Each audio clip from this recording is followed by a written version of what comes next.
Does your child have yo-yo self-esteem? Do you? So self-esteem is simply how you feel about yourself.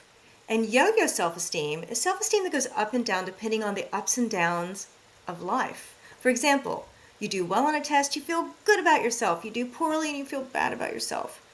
But it's not actually what happens to you that affects your self-esteem. It's your reaction to what happens to you.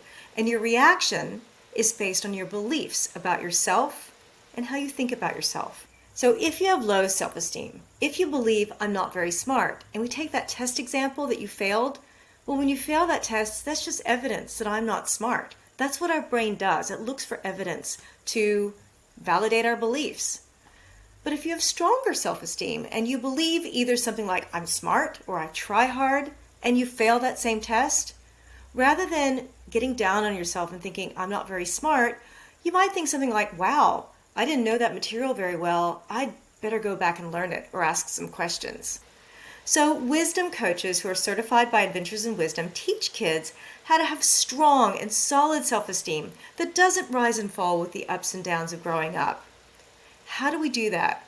Well, we use a curriculum that's specifically designed for kids that includes really fun coaching stories and activities that teach kids what self-esteem is and why it's so important.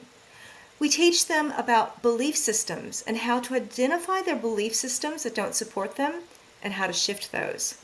We teach them the dangers of comparison because that impacts self-esteem as well.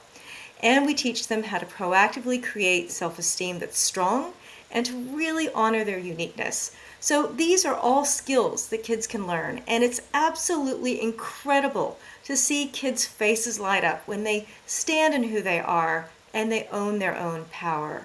It's really life-changing for them and for their families. Kids, they like themselves more. They are more likely to try new things. They're less likely to be swayed by peer pressure when they have that strong self-esteem. And that's why these skills are so important. So I'm Karen Robertson. I'm a certified wisdom coach myself. I'm also head of coach success at Adventures in Wisdom. So if you want a wisdom coach for your child, simply go to adventuresinwisdom.com. And at the top, there is a For Parents tab. And in that drop-down is Find a Coach. So you can look in the directory or fill out a form. Or if you're interested in doing this type of work yourself, go to adventuresinwisdom.com and choose the Be a Coach tab. Self-esteem is a skill, and it's a skill that kids and grown-ups can learn.